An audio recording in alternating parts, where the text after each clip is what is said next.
हमारा आज का जो टॉपिक होगा that will be bond parameters. ठीक, एक इम्पॉर्टेंट टॉपिक है केमिकल बॉन्डिंग सेक्शन में, जिसके रिलेटेड नीट और जेई के अंदर क्वेश्चंस पूछे जा सकते हैं और पूछे जा चुके हैं। ठीक है, तो हम आज बॉन्ड पैरामीटर्स के बारे में बात करेंगे। ठीक, we have to discuss in this section we have to discuss 3 important bond parameters. Number 1 will be bond length. पहले हम डिस्कस करेंगे बॉन्ड लेंथ क्या होता है।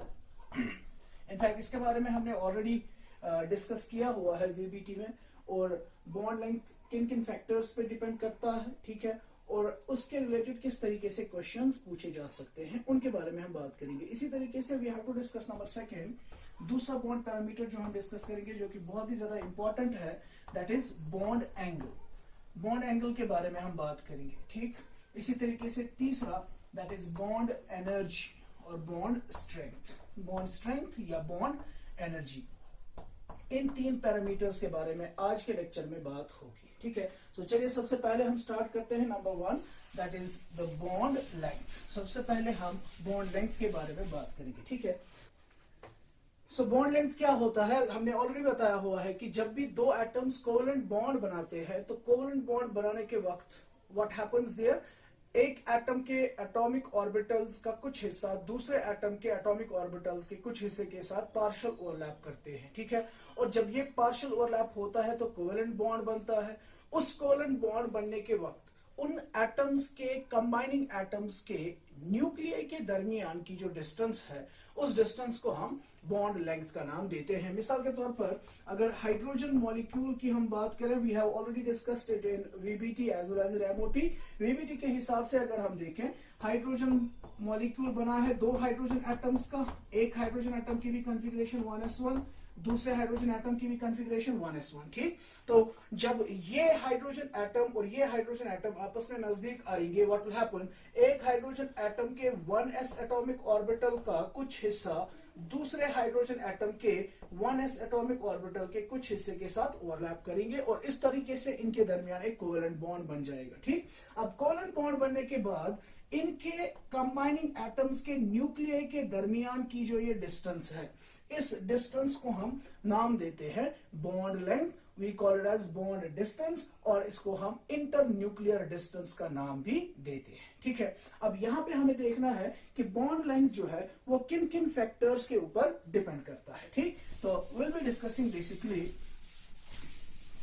Factors affecting bond length. ठीक, so what is bond length? Basically it is the distance of separation between the center of nuclei of 2 covalently bonded atoms. ठीक, किस किस फैक्टर पे ये डिपेंड करता है। So we'll be basically discussing factors affecting bond length. Factors affecting bond length. ठीक है, now सबसे पहला फैक्टर जो इसमें होता है, जिसके ऊपर बॉन्ड लेंथ ऑब्वियसली डिपेंड करेगा, that is the size of atoms.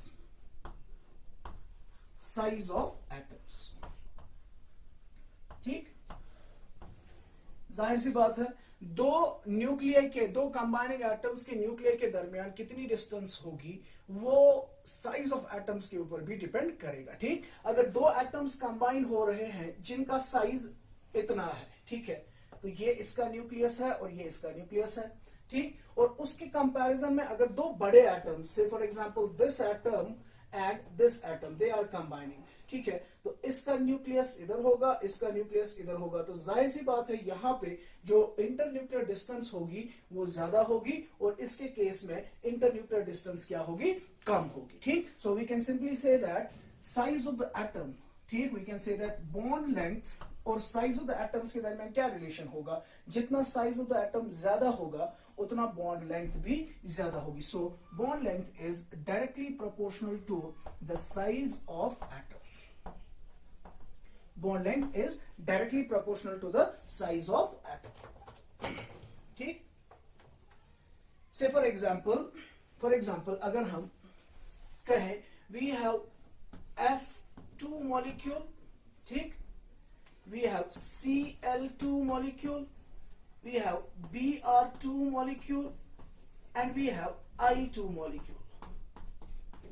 ठीक, हमें बताना होगा इनके इनके बॉन्ड लेंथ्स का ऑर्डर क्या होगा, ठीक। तो अभी हमने रिलेशन क्या बताया, bond length is directly proportional to the size of the atom. Since we know fluorine, chlorine, bromine and iodine they are a part of halogens, ठीक है ना, ये हैलोजन फैमिली से बिलोंग करते हैं। और डाउन द ग्रुप जब हम जाते हैं, डाउन द ग्रुप जब हम जाते हैं तो क्या होता है, down the group size increase हो जाता है, ठीक। तो जितना जितना साइज बढ़ेगा उतना ही उनके दरमियान डिस्टेंस जो है वो भी इंक्रीज हो जाएगी, ठीक। So what will be the order of their bond lengths, F2 में बॉन्ड लेंथ सबसे कम होगा, Cl2 में उससे ज्यादा, Br2 में उससे ज्यादा, और सबसे ज्यादा किस में होगा, I2 मॉलिक्यूल के अंदर बॉन्ड लेंथ सबसे ज्यादा होगा, ठीक।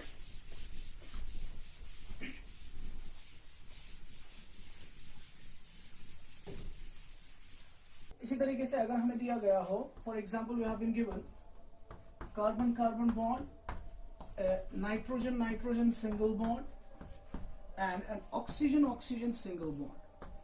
हमें बताना है इनकी बॉन्ड लेंथ्स का ऑर्डर क्या होगा, carbon carbon bond length, nitrogen nitrogen bond length और ऑक्सीजन ऑक्सीजन बॉन्ड लेंथ, इनका सही ऑर्डर क्या होगा बॉन्ड लेंथ्स का, ठीक है ना। तो यहाँ पे हम देख रहे हैं कि सबों में बॉन्ड जो नंबर ऑफ बॉन्ड जो है वो सेम है, ठीक है ना। नाउ अब यहाँ पे सीधे ये क्वेश्चन हम सॉल्व करेंगे on the basis of size of the atom. Since we know carbon to nitrogen, nitrogen to oxygen, left to right जब हम जाते हैं, what happens to the atomic size? Atomic size decreases, ठीक। तो जब atomic size decrease होगा, what will happen to the bond lengths? Bond lengths भी obviously क्या हो जाएगी, decrease हो जाएगी। That means carbon carbon bond length जो होगा, कार्बन कार्बन सिंगल बॉन्ड, इसकी बॉन्ड लेंथ ज्यादा होगी as compare to nitrogen nitrogen single bond, इसकी बॉन्ड लेंथ ज्यादा होगी as compare to oxygen oxygen single bond, ठीक है। So this was the first factor जिसके ऊपर बॉन्ड लेंथ डिपेंड करता है, that is size of the atoms, ठीक है। तो हमने देखा जितना साइज ऑफ द एटम्स ज्यादा होगा उतना क्या होगा, उतना बॉन्ड लेंथ भी ज्यादा होगा, ठीक। इसी तरीके से नंबर नेक्स्ट जो पैरामीटर हमारे पास है, नेक्स्ट फैक्टर जो है that is bond order. This will be the second factor जिसके ऊपर बॉन्ड लेंथ डिपेंड करता है, बॉन्ड ऑर्डर, ठीक। क्या होता है बॉन्ड ऑर्डर, हमने ऑलरेडी डिस्कस किया हुआ है। बॉन्ड ऑर्डर का मतलब होता है दो एटम्स के दरमियान कितने नंबर ऑफ बॉन्ड्स होते हैं, ठीक है ना। अगर दो एटम्स के दरमियान एक बॉन्ड बनता है उसका बॉन्ड ऑर्डर 1 होगा। अगर दो एटम्स के दरमियान एक डबल बॉन्ड है, वील से बॉन्ड ऑर्डर इज 2। अगर 3 बॉन्ड है तो बॉन्ड ऑर्डर इज 3। इसी तरीके से हमने बताया था कि जो ऑड इलेक्ट्रॉन स्पीशीज होते हैं, उन ऑड इलेक्ट्रॉन स्पीशीज का बॉन्ड ऑर्डर क्या होता है, फ्रैक्शनल होता है, ठीक है ना। तो ये हमने ऑलरेडी डिस्कस किया हुआ है प्रीवियस लेक्चर्स में, ठीक है ना। नाउ बॉन्ड ऑर्डर जितना ज्यादा होगा उतना, उसका मतलब क्या है, नंबर ऑफ बॉन्ड्स ज्यादा होंगे। नंबर ऑफ बॉन्ड्स जितना ज्यादा होंगे ऑब्वियसली दो एटम्स के दरमियान उतना फोर्स ऑफ अट्रैक्शन ज्यादा होगा। अगर दो एटम्स के दरमियान सिंगल बॉन्ड है तो कुछ फोर्स ऑफ अट्रैक्शन होगा। अब दो एटम्स के दरमियान डबल बॉन्ड है तो ऑब्वियसली फोर्स ऑफ अट्रैक्शन क्या होगा, ज्यादा होगा। अगर ट्रिपल बॉन्ड है तो फोर्स ऑफ अट्रैक्शन उससे ज्यादा होगा, ठीक है ना। So more is the bond order, more is the force of attraction. जितना फोर्स ऑफ अट्रैक्शन ज्यादा होगा उतना ये बॉन्डेड एटम्स क्या आएंगे, नजदीक नजदीक आएंगे, ठीक है ना। सो बॉन्ड ऑर्डर जितना ज्यादा होगा उतना बॉन्ड लेंथ कम होगा, ठीक। विल से बॉन्ड ऑर्डर और बॉन्ड लेंथ के दरमियान क्या रिलेशनशिप है, we'll say bond length is inversely proportional to bond order. Bond length is inversely proportional to bond order, means जितना बॉन्ड ऑर्डर ज्यादा होगा उतना एटम्स के दरमियान फोर्स ऑफ अट्रैक्शन ज्यादा होगा, उतना बॉन्ड लेंथ कम होगा, ठीक। फॉर एग्जांपल अगर हमें दिया गया है कार्बन कार्बन सिंगल बॉन्ड और कार्बन कार्बन डबल बॉन्ड और कार्बन कार्बन ट्रिपल बॉन्ड, ठीक। इसका बॉन्ड ऑर्डर क्या है, 1। इसका बॉन्ड ऑर्डर क्या है, 2। इसका बॉन्ड ऑर्डर क्या है, 3। तो जाहिर सी बात है यहाँ पे फोर्स ऑफ अट्रैक्शन कम है, यहाँ पे उससे ज्यादा है, यहाँ पे उससे ज्यादा है। तो जितना फोर्स ऑफ अट्रैक्शन ज्यादा होगा उतना बॉन्ड लेंथ क्या होगा, कम होगा, ठीक। तो सबसे ज्यादा बॉन्ड लेंथ किसका होगा, कार्बन कार्बन सिंगल बॉन्ड सबसे ज्यादा लेंथी बॉन्ड होगा। उससे कम बॉन्ड लेंथ होगी कार्बन कार्बन डबल बॉन्ड की, और सबसे कम बॉन्ड लेंथ होगी कार्बन कार्बन ट्रिपल बॉन्ड की, ठीक। You remember that carbon carbon single bond length जो होती है that is equal to, that has been found to be equal to 154 picometers, 154 54 picometers. ठीक, carbon carbon double bond length जो होती है that has been found to be equal to 134 picometers. ठीक, इसी तरीके से carbon carbon triple bond length जो है that has been found to be equal to 120 picometers. ठीक, सो कंक्लूजन ये रहा कि दो एटम्स के दरमियान जितने नंबर ऑफ बॉन्ड्स ज्यादा होंगे उतना बॉन्ड लेंथ कम होगा. ठीक, सो नेक्स्ट फैक्टर जो है दैट इज इलेक्ट्रोनेगेटिविटी. ठीक, यहां पे हम याद रखेंगे कि जितना इलेक्ट्रोनेगेटिविटी डिफरेंस ज्यादा होगी एटम्स के दरमियान उतना बॉन्ड लेंथ जो है वो डिक्रीज हो जाता है. That means electronegativity is inversely proportional to bond length. ठीक है ना, क्या मतलब है इसका? देखिए फॉर एग्जांपल अगर दो एटम्स है होमोन्यूक्लियर डायटोमिक मॉलिक्यूल. ठीक है, homonuclear diatomic molecule for example H2. ठीक, H2, तो H2 मॉलिक्यूल में कुछ ना कुछ बॉन्ड डिस्टेंस होगी, कुछ ना कुछ बॉन्ड डिस्टेंस होगी. ठीक, अब इसके बरक्स अगर मैं क्या ले लूं HF मॉलिक्यूल, HF मॉलिक्यूल ऐसा होगा. ठीक है, HF molecule will be like this, ये इसका न्यूक्लियस, ये इसका न्यूक्लियस. ठीक है ना, तो यहां पे जो बॉन्ड डिस्टेंस है और यहां पे जो बॉन्ड डिस्टेंस है उनमें थोड़ी सी डिफरेंस आएगी. क्या डिफरेंस आएगी? अगर आप लोगों को याद होगा आपने पीरियोडिक प्रॉपर्टीज में पढ़ा है कि अगर इस बॉन्ड डिस्टेंस का हम क्या लेते हैं, हाफ. ठीक है ना, half of the bond distance will be called as covalent bond distance, covalent radius of the atom A, and this will be the covalent radius of another atom. ठीक, so RA and R, let's say RA dash. ठीक, RA, ये RA dash, इसका एक half RA covalent radius of this atom, दूसरा half covalent radius of this atom. तो अगर मैं इन दोनों को जोड़ दूं RA plus RA dash, वो मुझे क्या देगा? That will give me the bond length. So in this case bond length will be equal to किसके बराबर?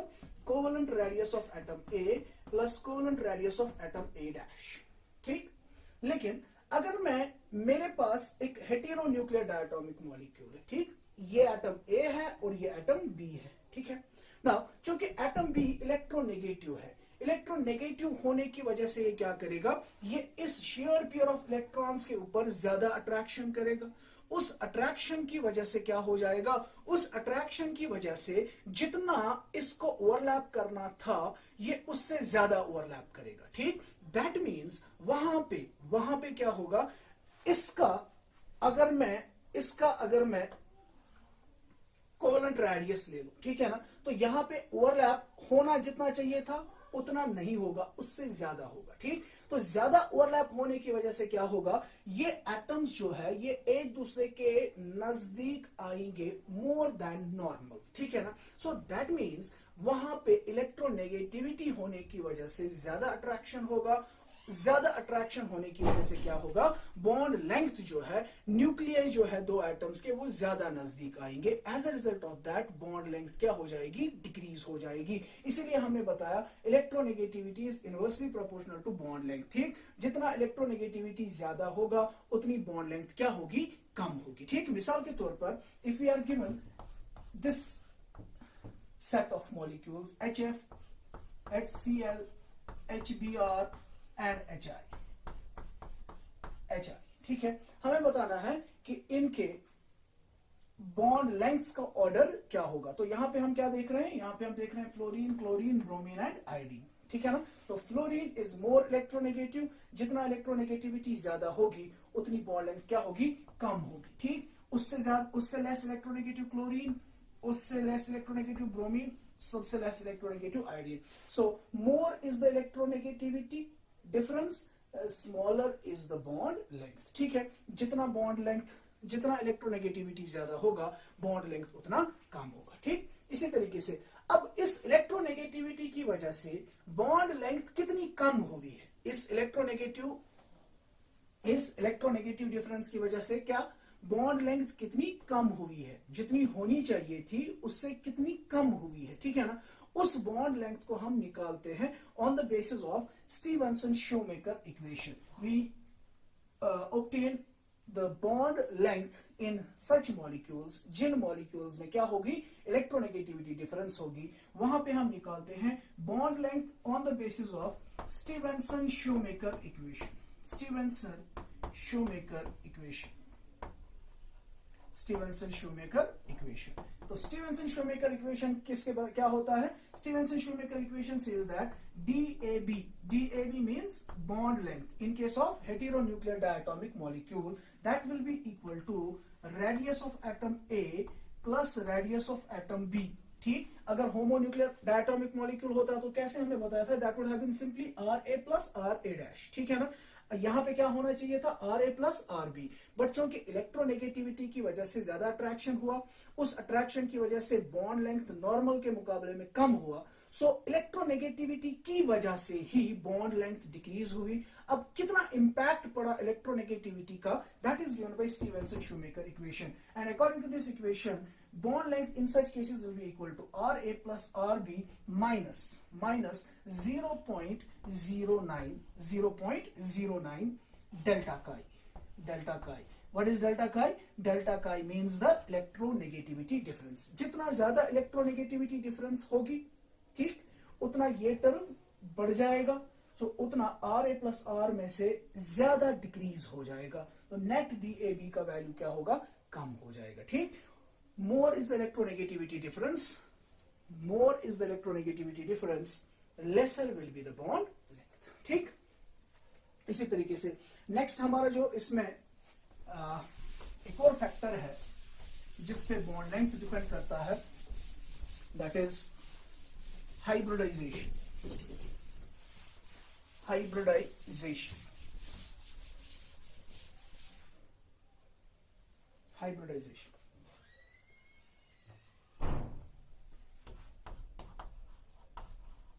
Hybridization state।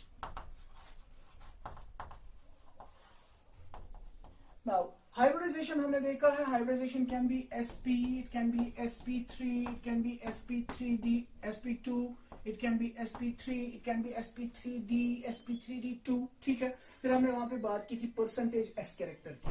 अगर हम यहाँ पे परसेंटेज s कैरेक्टर की बात करें, परसेंटेज s कैरेक्टर, ठीक, sp में परसेंटेज s कैरेक्टर कितना है, SP में परसेंटेज S कैरेक्टर है 50%, इसमें है 25%, इसमें है 33.3%। ठीक, यहां पे याद रखेंगे हम, जितना S कैरेक्टर ज्यादा होगा, ठीक, उतनी बॉन्ड लेंथ कम हो जाती है। So S character is inversely proportional to bond length. More is the S character, lesser is the bond length. ऐसा क्यों?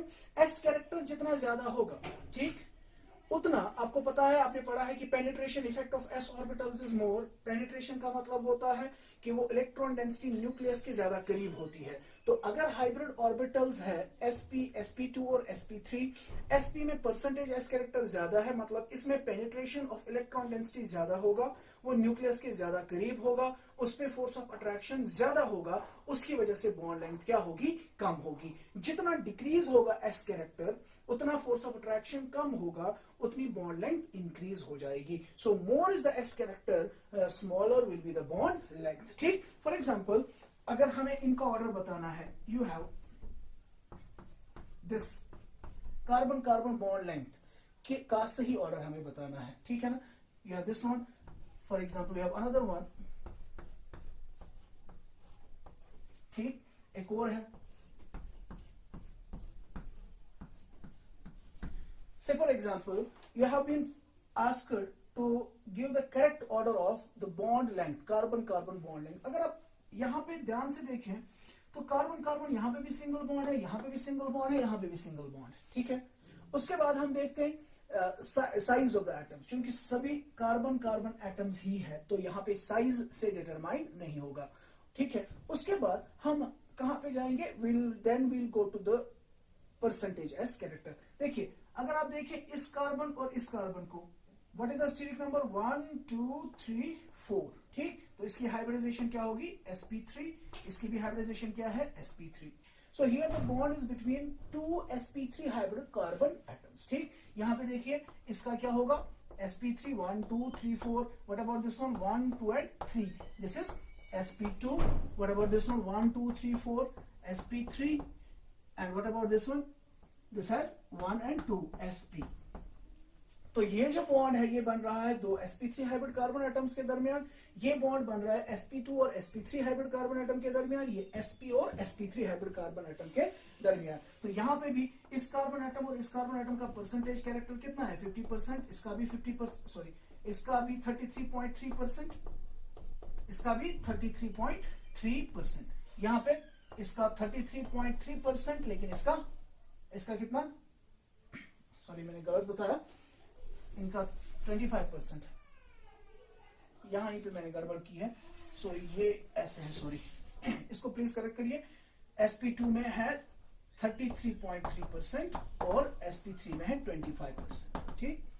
तो sp3 25% एंड 25%, यहां पे 25% एंड 33.3%, यहाँ पे 25% एंड 50%, ठीक। So more is the S character, more will be the attraction, more is the attraction, lesser will be the bond length, ठीक। तो जाहिर सी बात है what will be the order of the bond length of the carbon carbon bonds in this case, ये वाला bond जो होगा यहाँ पे कार्बन कार्बन बॉन्ड लेंथ ज्यादा होगी, यहाँ पे कार्बन कार्बन सिंगल बॉन्ड इससे छोटा होगा और यहाँ पे सबसे छोटा होगा, ठीक। रीजन ये है कि यहाँ पे sp हाइब्रिड कार्बन एटम बना रहा है, यहाँ पे sp2 हाइब्रिड कार्बन एटम बना रहा है और यहाँ पे sp3 hybrid carbon atom bond बना रहा है, ठीक है। अब लास्ट फैक्टर जो यहाँ पे बहुत ही इंपॉर्टेंट फैक्टर है, that is the resonance.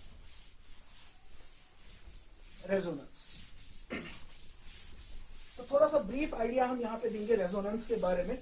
Resonance होता क्या है और रेजोनेंस की वजह से बॉन्ड लेंथ पे क्या असर पड़ता है, ठीक है। रेजोनेंस टॉपिक जो है वो आप अच्छे तरीके से पढ़ेंगे इन ऑर्गेनिक केमिस्ट्री सेक्शन, ठीक है। ऑर्गेनिक केमिस्ट्री सेक्शन में आप उसको अच्छे से पढ़ेंगे, ठीक। यहाँ पे हम सिर्फ ब्रीफ आइडिया देंगे कि रेजोनेंस होता क्या है और इसकी वजह से बॉन्ड लेंथ्स के ऊपर क्या असर पड़ता है, ठीक। So the next very important factor is resonance. देखिए रेजोनेंस का मतलब क्या है।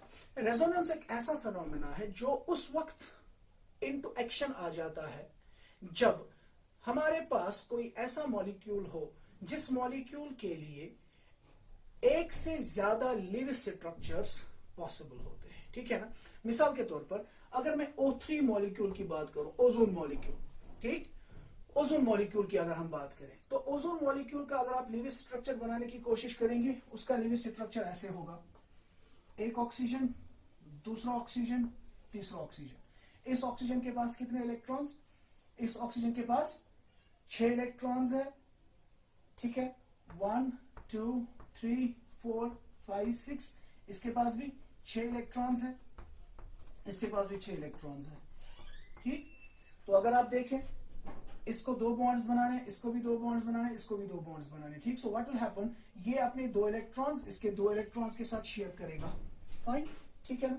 तो इसका ऑक्टेट भी कंप्लीट, इसका ऑक्टेट भी कंप्लीट। अब इसके साथ ये कैसे बॉन्ड बनाएगा, ठीक। हमने बताया हुआ है कि ऑक्सीजन कितने बॉन्ड्स बना सकता है साइमल्टेनियसली, 3, 2 होंगे नॉर्मल और एक होगा कोऑर्डिनेट कोवेलेंट बॉन्ड। तो ये अपने 2 इलेक्ट्रॉन्स उठा के इसके साथ क्या बनाएगा, coordinate covalent bond, like this, ठीक है। ये इसका लिव स्ट्रक्चर होगा, फाइन। लेकिन अगर मैंने किसी को बोला, किसी स्टूडेंट को बोला कि इसका स्ट्रक्चर बनाइए, उसने ऐसा बनाया, कोई दूसरा स्टूडेंट जो होगा वो इसी ओजोन का स्ट्रक्चर ऐसे बनाएगा,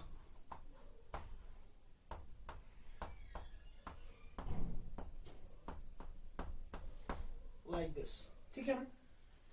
ये 2 स्ट्रक्चर्स दोनों है ना पॉसिबल। अब दोनों में क्या फर्क है, इसमें लेफ्ट वाले ऑक्सीजन के साथ कोऑर्डिनेट बॉन्ड और इसके साथ डबल बॉन्ड। दूसरे स्टूडेंट ने क्या किया, लेफ्ट वाले ऑक्सीजन के साथ डबल बॉन्ड, इसके साथ कोऑर्डिनेट बॉन्ड, ठीक है ना।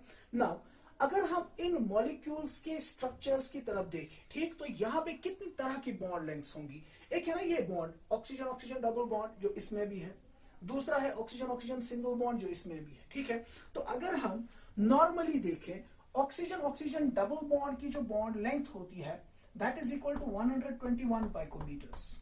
ऑक्सीजन ऑक्सीजन डबल बॉन्ड की जो बॉन्ड लेंथ होती है that should be equal to 121 picometers, ठीक।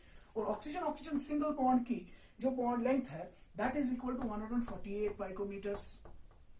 दैट मीन्स अगर ओजोन मॉलिक्यूल के स्ट्रक्चर के हिसाब से इसकी प्रॉपर्टीज को एक्सप्लेन करने की कोशिश करें वी कैन से दैट इसमें दो बॉन्ड्स होंगे, एक बॉन्ड छोटा, दूसरा बॉन्ड बड़ा, ठीक। Same will happen to this structure, इसमें भी बिल्कुल यही होगा ना, इसका होना चाहिए 121, इसका होना चाहिए 148।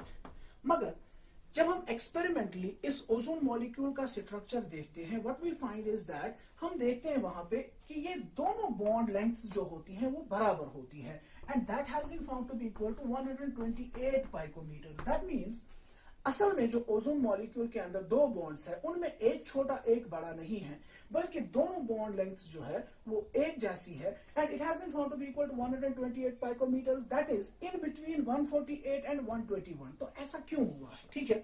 अब इस चीज को एक्सप्लेन करने के लिए एक फिनोमेनन बोला गया है, that is called as resonance, ठीक है ना। और रेजोनेंस का मतलब क्या होता है, जब भी किसी भी मॉलिक्यूल के लिए एक से ज्यादा लीविस स्ट्रक्चर्स पॉसिबल है, ठीक, तो वहां पे हम क्या बोलते हैं, वहां पे हम बोलते हैं कि असल में ना ये स्ट्रक्चर इसका सही स्ट्रक्चर है, ना ये स्ट्रक्चर इसका सही स्ट्रक्चर है। क्यों नहीं है, क्योंकि अगर ये इसका सही स्ट्रक्चर होता तो इसके अंदर दो बॉन्ड्स, तरह के बॉन्ड्स होने चाहिए थे, एक छोटा एक बड़ा। अगर ये होगा तब भी दो तरह के बॉन्ड्स होने चाहिए, एक छोटा एक बड़ा। लेकिन असल में जो मॉलिक्यूल देखा जाता है उसमें दोनों बॉन्ड्स एक जैसे देखे जाते हैं, और दोनों बॉन्ड्स की जो बॉन्ड डिस्टेंस है, बॉन्ड लेंथ है, वो एक जैसी देखी जाती है। क्लियर, ठीक है ना। दैट मीन्स ना ही ये इसका सही स्ट्रक्चर है और ना ही ये इसका सही स्ट्रक्चर है। तो इसका सही स्ट्रक्चर जो है, ठीक है ना, that real structure is what we call as the resonance hybrid, ठीक है ना। अब वो स्ट्रक्चर कैसे पॉसिबल है, ठीक है, वो स्ट्रक्चर कैसे पॉसिबल है, तो मैं सिंपली बता सकता हूं ना, बॉन्ड लेंथ असल में कितनी देखी जाती है, इन बिटवीन 128 और दोनों का बराबर, ठीक। So we can say that अगर मैं इन दोनों को मर्ज करूं, इन दोनों को एक साथ साइमल्टेनियसली देखूं, तो मैं क्या देख सकता हूं, मैं देख सकता हूं ना, कभी ये सिंगल बॉन्ड बना रहा है, कभी डबल बॉन्ड, कभी ये डबल बॉन्ड बना रहा है, कभी सिंगल बॉन्ड। दैट मीन्स एक स्ट्रक्चर में इसके अंदर सिंगल बॉन्ड है, दूसरे में डबल बॉन्ड है, ठीक। दैट मीन्स इसका सिंगल बॉन्ड कैरेक्टर भी है, डबल बॉन्ड कैरेक्टर भी है। सिमिलरली इसमें एक में डबल बॉन्ड है, दूसरे में सिंगल बॉन्ड है, इसमें भी डबल बॉन्ड कैरेक्टर है और सिंगल बॉन्ड कैरेक्टर है, ठीक है ना। So we can say that ये 128 पाइकोमीटर्स तभी पॉसिबल है जब हम कहेंगे कि इसमें कंप्लीट सिंगल बॉन्ड नहीं है और इसमें कंप्लीट डबल बॉन्ड नहीं है। हाँ, तो फिर क्या है, इसमें भी कुछ डबल बॉन्ड कैरेक्टर है, इसमें भी कुछ डबल बॉन्ड कैरेक्टर है, जिसको हम पार्शियल डबल बॉन्ड कैरेक्टर कहेंगे। दैट मीन्स अगर मैं देखूं, असल में इस स्ट्रक्चर, इस कंपाउंड का जो स्ट्रक्चर होना चाहिए वो कुछ ऐसा होना चाहिए, दो ऑक्सीजन एटम्स, ठीक है ना, इसमें सिंगल बॉन्ड, इसमें भी सिंगल बॉन्ड, और इसमें क्या है, इसमें भी कुछ पार्शियल डबल बॉन्ड कैरेक्टर है, इसमें भी पार्शियल डबल बॉन्ड कैरेक्टर है। तो जब दोनों में पार्शियल डबल बॉन्ड कैरेक्टर होगा तभी जाके ये पॉसिबल है कि इसकी जितनी बॉन्ड लेंथ होगी इतनी ही बॉन्ड लेंथ इस बॉन्ड की भी होगी। बात समझ रहे हैं आप, ठीक है ना। इस फिनोमेनन को, जिस फिनोमेनन में एक मॉलिक्यूल के लिए एक से ज्यादा लिविस स्ट्रक्चर्स पॉसिबल है, सच दैट उन लिविस स्ट्रक्चर्स में से कोई भी इसकी प्रॉपर्टीज को अच्छे से एक्सप्लेन नहीं करता है, ठीक है ना, और उसका जो एक्चुअल स्ट्रक्चर होता है that lies somewhere in between the two, ठीक है ना। और उस स्ट्रक्चर को हम क्या नाम देते हैं, इसके सही वाले स्ट्रक्चर को हम रेजोनेंस हाइब्रिड कहते हैं। इसके सही वाले स्ट्रक्चर को हम क्या नाम देते हैं, रेजोनेंस हाइब्रिड। और इन पॉसिबल स्ट्रक्चर्स को हम क्या बोलते हैं, we call them as canonical forms. इनको हम नाम देते हैं कैनोनिकल फॉर्म्स, ठीक है। अब अगर आप खुद ही देखें, असल में इसका स्ट्रक्चर, इसकी बॉन्ड लेंथ क्या होनी चाहिए, एक की 121, दूसरे की 148, ठीक है। लेकिन एक्चुअलिटी में इसका बॉन्ड लेंथ कितना है, 128, इसका भी 128, इसका भी। तो रेजोनेंस होने की वजह से बॉन्ड लेंथ्स का क्या हो रहा है, देखिए बॉन्ड लेंथ्स का क्या हो रहा है, इसका कितना, पहले बॉन्ड ऑर्डर की बात करें, इसका बॉन्ड ऑर्डर कितना होना चाहिए था, 1, लेकिन असल में जो स्ट्रक्चर है उसमें क्या 1 आ रहा है, नहीं। एक तो इसका बॉन्ड एक सिंगल बॉन्ड है और साथ में पार्शियल डबल बॉन्ड कैरेक्टर है, दैट मींस 1.5, ठीक है। सिमिलरली इसका होना कितना चाहिए था बॉन्ड ऑर्डर, इसका बॉन्ड ऑर्डर होना चाहिए था 2, लेकिन यहां पे क्या देखा जा रहा है, बराबर 2 नहीं है, 1.5 है। तो दैट मींस बॉन्ड ऑर्डर का क्या होगा, बॉन्ड ऑर्डर डिक्रीज हो रहा है, ठीक है ना।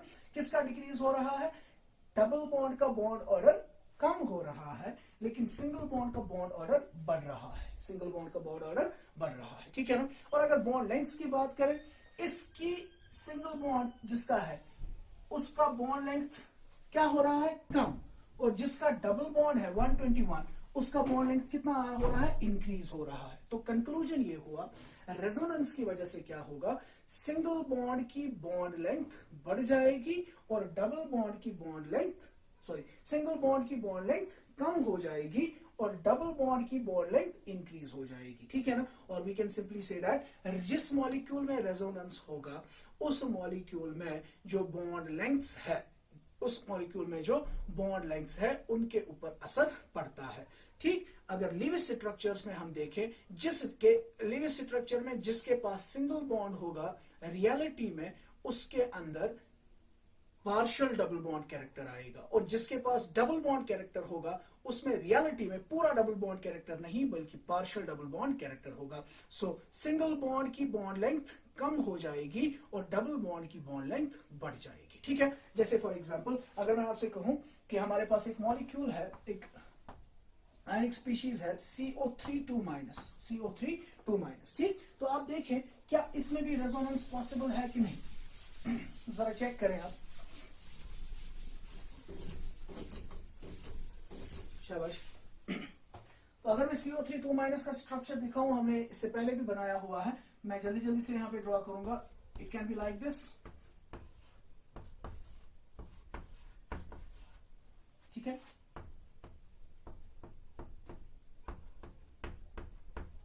ऐसा हो सकता है, ठीक। कोई दूसरा बनाएगा वो ऐसे बनाएगा,